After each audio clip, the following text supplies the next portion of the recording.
Hoje faz 3 anos do fatídico dia 8 de janeiro. E calma, antes que você passe esse vídeo, porque eu te entendo. Você tá cansado de ouvir sobre 8 de janeiro, sobre anistia. Parece que o Brasil nunca passa dessa página, né? Mas esse vídeo tem a ver com você. Por quê? Porque quando você vê uma injustiça tão grande acontecendo com o brasileiro, você acaba ficando insensível. Você acaba perdendo o sentido de fato de humanidade. E não vê mais essas pessoas com um olhar humano, mas vê essas pessoas como um qualquer. Afinal de contas, né, não era um parente seu, não era alguém que você conhecia, afinal de contas, era só não estar lá que não ia acontecer tudo isso.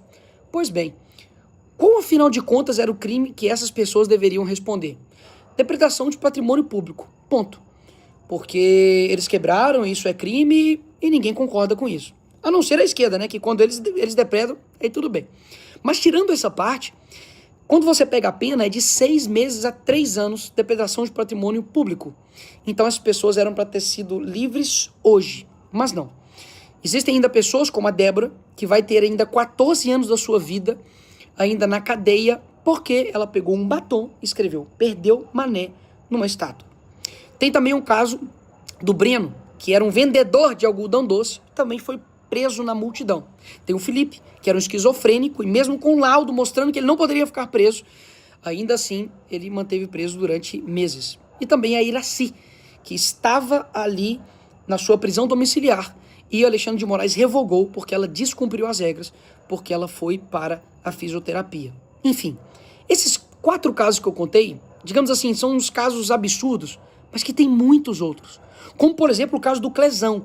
E o Clesão, ele não é um nome abstrato, sabe? Não é o nome de um inseto. É o nome de um pai que simplesmente morreu na cadeia por conta da inércia do STF. E morreu. Hoje tem uma família que não tem um pai, tem uma esposa que não tem um marido, por conta disso. E aí eu te pergunto, mas Nicolas, eles atentaram contra a democracia, né? Tá. O que você acha que atenta mais contra a democracia? O Aécio também, que foi um que está preso por 17 anos, foi o primeiro condenado de 8 de janeiro, que pegou o celular dele e falou: eles cagaram na cabeça da gente a vida inteira, agora eu que vou cagar aqui. E brincou nisso. E ele tomou 17 anos de cadeia. Quem você acha que mais atenta contra a democracia? Essas pessoas que depredaram patrimônio público, invadiram, cometeram aí esses crimes, ou um cara que coloca milhões de reais em uma mala, como o Gedel, que foi encontrado com corrupção. Ou como alguém que foi condenado por 400 anos, né, de cadeia por corrupção também, como o Sérgio Cabral, que está livre. Ou como alguém, né, que colocou dinheiro na cueca, foi pego, e agora, né, a PGR arquivou totalmente o caso. Quem você acha que atenta mais contra a nossa democracia? Pessoas envolvidas em escândalos de roubo do INSS, pessoas pensionistas, pessoas que, enfim, têm comorbidades, problemas, né, de saúde, e recebem um dinheiro ali do trabalho deles e elas estão sendo roubadas. Ou a pessoa que simplesmente, né, foi ali, entrou, viu o que estava acontecendo ali, se escondeu das bombas que estavam vindo e aí foi presa por 17 anos de cadeia. Quem que você acha que atenta mais contra a democracia? O Lula, que recebe um narcotraficante, que agora está preso, um bandido genocida, que no país dele tinha 158 crianças que foram torturadas, né, mortas. Mas, na verdade, quem atenta contra a democracia é a Débora, né, do batom. Quem que você acha que atenta mais, né, contra a democracia? Quem está dentro, né, de um escândalo, né, de banco, que recebia possivelmente aí mesada como Lulinha, ou, né, esse rapaz que estava vendendo ali algodão doce? A resposta, ela salta aos olhos de qualquer um. Mas quando você, brasileiro, você que está me escutando aqui, você tem uma insensibilidade com essas pessoas, você talvez não ache que eles estão te manipulando, mas eles estão. Porque que não é uma luta por A ou por B, sabe? Porque você está querendo fazer tudo isso para poder livrar o Bolsonaro da cadeia. Eu também acho a prisão dele completamente desproporcional. Mas, em específico, essas pessoas que estavam ali, né, no dia 8, para pensar. São pessoas que estão sendo literalmente colocadas de forma punitiva para poder colocar medo na direita. Afinal de contas, se fosse de forma isonômica, igualitária, para poder realmente fazer justiça, você tinha que condenar todos também ataques que aconteceram também no Congresso pela esquerda, lá em 2006, 2014, 2017. Eles queimaram ministérios, depredaram também patrimônio público e nada aconteceu. Por que eu estou dizendo isso? Porque a melhor maneira de vocês conquistar um povo e manter ele, né, sempre brigando um com o outro, é dividi-los. Então, esse vídeo aqui não é para você que já concorda comigo. Olha só. É para você que de fato que discorda de mim, ou que você talvez não saiba muito do assunto, por que isso tem a ver, por que essas pessoas estão presas tem a ver comigo. Porque hoje são eles. Amanhã pode ser você, e eu não tô brincando, não. Amanhã pode ser você, pastor, que dá uma opinião, isso pode ser considerado um atentado ao Estado Democrático de Direito. Não é à toa que essa semana, né, eu postei um meme do Lula sendo preso, e eles pediram a minha prisão, e a derrubada das minhas redes sociais. O Nicolás Maduro pode ficar livre sendo um ditador. Eu tenho que ir pra cadeia porque eu postei memes e dei a minha opinião. Ou seja, isso pode chegar e bater na sua casa. Um dia que você defender, né, uma opinião, ou quiser, né, criticar algum ministro do STF, o que vai acontecer com você? Então, de forma gradual, eles estão colocando medo em todos nós. E o medo, assim como naqueles desenhos animados, né, antigos, que ia cair uma pedra em cima, assim, e ele tentava correr e não saía, a pedra caía em cima dele. Por quê? Porque o medo nos paralisa como nação. Então, hoje, o Lula vetou por completo o PL da dosimetria, que inclusive por muitos disseram, né, que nossa, a Magnish foi derrotada porque vocês apoiaram a dosimetria, porque ela não era boa, né?